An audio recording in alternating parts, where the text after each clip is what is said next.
कहते हैं इंसान जहां अक्ल से काम लेना छोड़ दे, वहां से जुनून के वतन की सरहदों का आगाज होता है। और मैं भी अक्सर महसूस करता हूं जैसे मेरे पास दोहरी शहरियत आ चुकी है, क्योंकि कभी कभी सरहद के इस पार और कभी सरहद के उस पार चला जाता हूं। अक्ल और जुनून के दरमियान आवारा वतन मुसाफिर की तरह से सफर ही करता रहता हूं। आज की ये कहानी भी अक्ल की सरहद के पार जाकर वतन जुनून की सैर के दौरान की गई हरकतों के नाम है, जो एक अफसाने की शक्ल में आपकी समाअतों की नजर करता हूं, और इसका नाम है सुपर स्टोर। ये जून की एक सुहानी सी शाम थी। मैं आसिफ के साथ लिबर्टी के एक आउटडोर कैफे में बैठा हुआ कॉफी पी रहा था। आसिफ अचानक से बोला, यार ये कितना खूबसूरत पीस है। मैंने आसिफ को देखा और दिल चाहा कि उसको कहूं, पीस नहीं लड़की कहते हैं, और कुछ तो तमीज सीख ले। और वैसे भी तुझे तो हर लड़की ही खूबसूरत लगती है। लेकिन मैंने उसकी बात को सुना अनसुना कर दिया और फिर से ओन शाह साहब की कही हुई बात पे गौर करने लगा।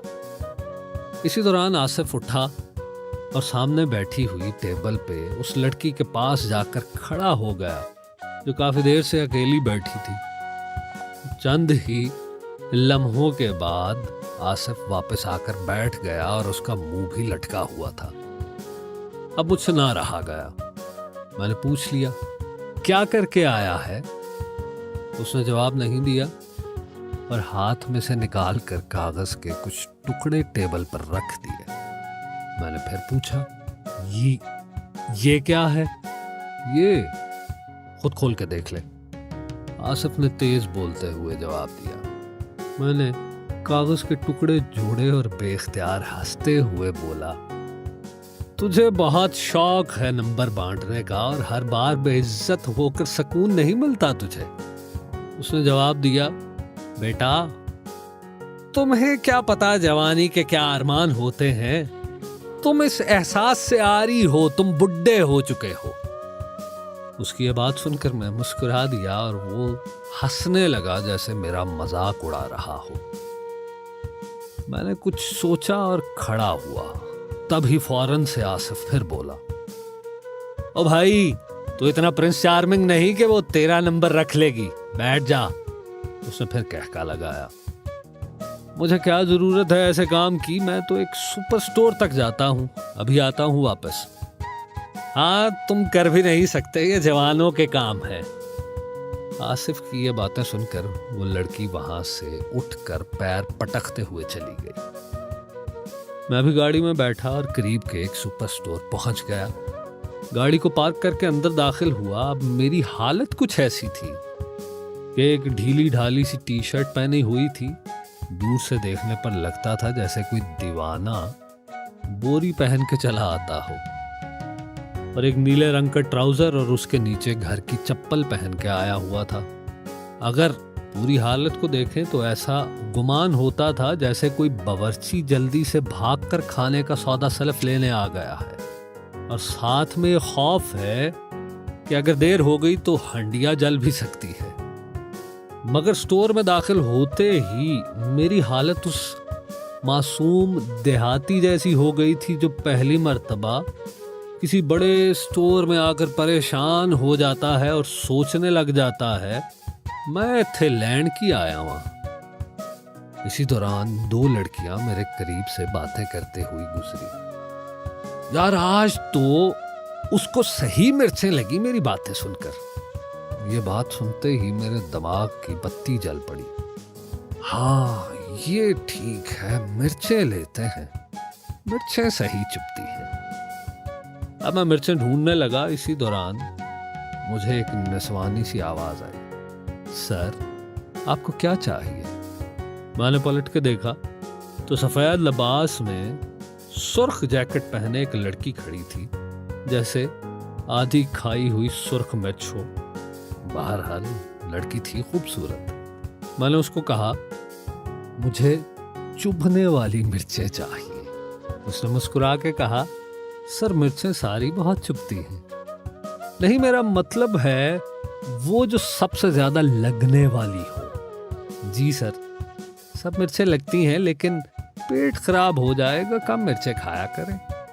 मैंने कोई जवाब ना दिया, मगर उसने मुस्कुराते हुए कहा, सर आपको साबुत मिर्चें चाहिए या पिसी हुई? वो वाली दें जिनका असर देर तक रहे। इस बार मैंने अल्फाज बदल कर कहा उसे। जी सर, मैं समझ गई, आपको क्या चाहिए? आप तो फिर माहिर नफ्सियात हुई, मैंने उसको जवाब दिया। अब उसने मुझे साबुत मिर्चों का एक पैकेट थमाया और बोली, सर ये लें, ये जब गल जाएं इनको खोल दीजिएगा और सब दाने सही तरह सालन में मिक्स कर दीजिएगा। वैसे सर किसी होटल में शेफ हैं आप? अब मुझे यकीन हो गया कि वाकई मैं बावर्ची लग रहा था। मैंने भी मजाक के अंदाज में कहा, जी मैं शेफ हूँ और पिछले 5 साल से खाना बना रहा हूँ, मगर अपना बनाया हुआ खुद ही खाना पड़ता है।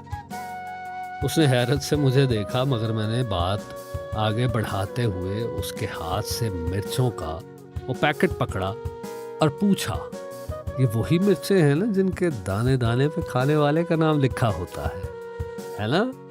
शुक्रिया। ये कहकर अभी मैं 2 कदम ही चला था तो उस लड़की की फिर से आवाज आई, सर। मैंने मुड़ के देखा। इस बार उसने पिसी हुई मिर्चों का पैकेट पकड़ा हुआ था और बोली, सर आप ये पिसी हुई ले जाएं, ये आपके लिए ठीक रहेंगी। अच्छा, ये भी उतनी ही चुभती हैं? जी सर। मैं पैकेट पकड़ के चलने लगा तो मेरा हाथ बेदहानी में उस लड़की के हाथ से टकरा गया और वो किसी फिल्म के हीरोइन की तरह से शर्माने लगी, मगर मैं खामोशी से चला गया। अभी बिलिंग काउंटर पे कैशियर बिल करने ही वाला था कि मुझे एक ख्याल आया, यार जख्मों पे तो नमक लगाया जाता है, नमक ही सही जलन का एहसास करवाता होगा।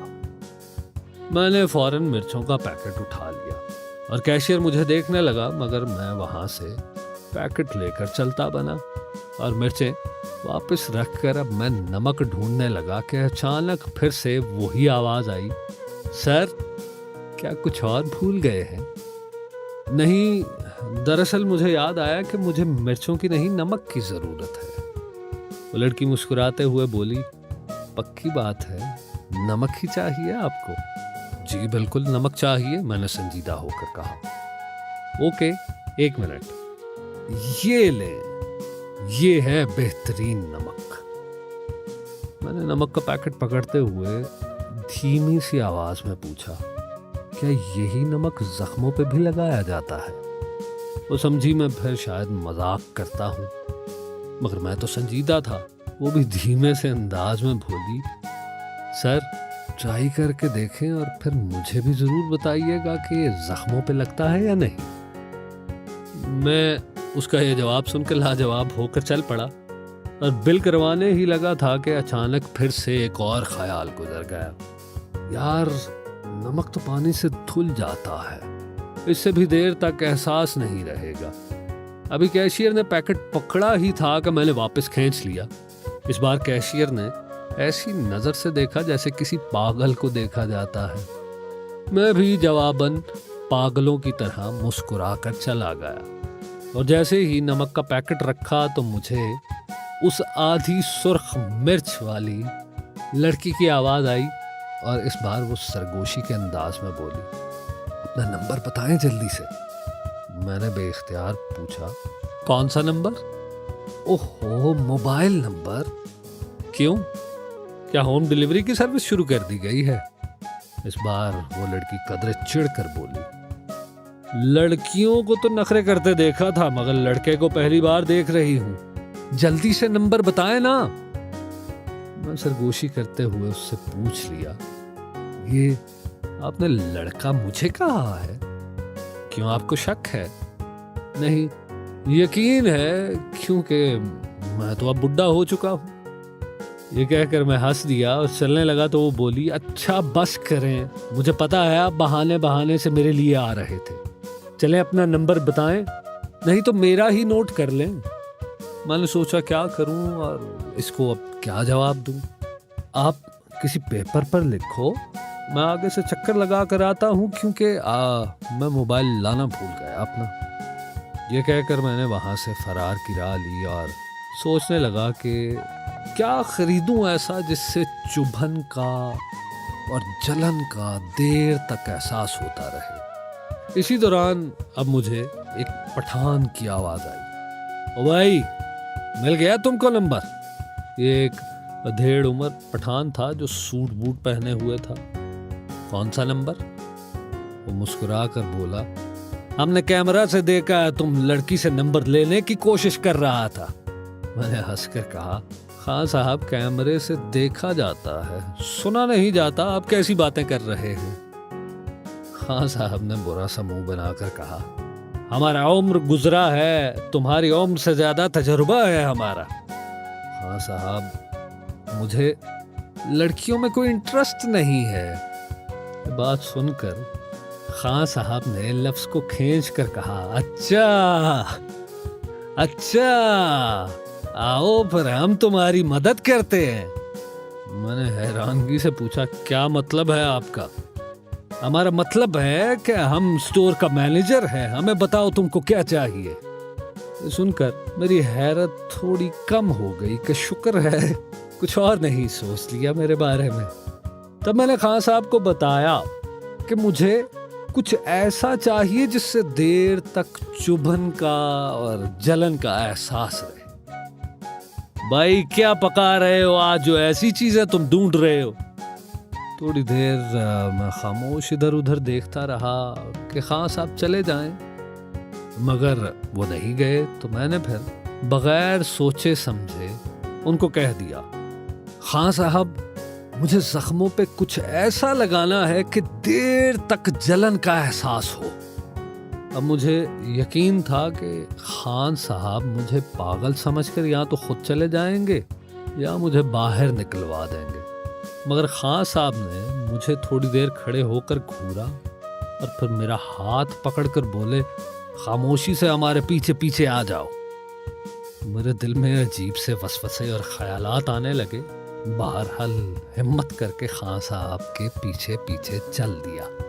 खान साहब मुझे स्टोर के फर्स्ट फ्लोर के एक अंधेरे कमरे की तरफ ले जा रहे थे। अब मुझे थोड़ा सा खौफ आया, मगर पता नहीं क्यों खामोशी से बेख्तियार उनके पीछे चलता गया। खान साहब ने मुझे अंधेरे कमरे में धकेल कर दरमियान में खड़ा कर दिया और बोले, यहीं पे खड़े रहो, हिलना मत।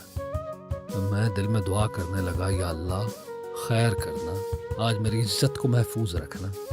खान साहब ने फौरन ही उस कमरे की बत्तियां जला दी तो मैंने देखा कि कमरे के चारों तरफ शीशे लगे हुए थे। मैं हैरान था कि खान साहब ने इसी दौरान मुझे पकड़ के एक शीशे के सामने खड़ा कर दिया और बोले, गौर से आंखों में देखो। खान साहब के कहने में इतना इसरार था, इतना जोर था कि मैं बेख्तियार थोड़ी देर तक अपनी आंखों में देखता रहा। तो मुझे ऐसा अनकहा सा एहसास हुआ जिसकी चुभन मुझे उन लफ्जों के साथ अपने अंदर महसूस हुई कि अब शीशा जब भी तुम देखोगी तुम्हें मेरी याद आएगी और मेरे होने का एहसास होगा। जैसे ही मुझे ये अल्फाज याद आए तो मैंने जोर से कहा, खान साहब ये ठीक है, पैक कर दें। मगर फिर फौरन ही मैं कमरे से बाहर तेजी से चल पड़ा। खान साहब बोले, ओ भाई क्या हुआ? मैंने चलते चलते खान साहब को जवाब दिया, खान साहब जिसको एहसास दिलवाने के लिए शीशा लेना है उसके घर का पता ढूंढ के आऊंगा और जरूर आऊंगा। ये कहकर मैं सुपर स्टोर से बाहर निकल आया और आज तक उस लापता के घर का पता तलाश कर रहा हूं।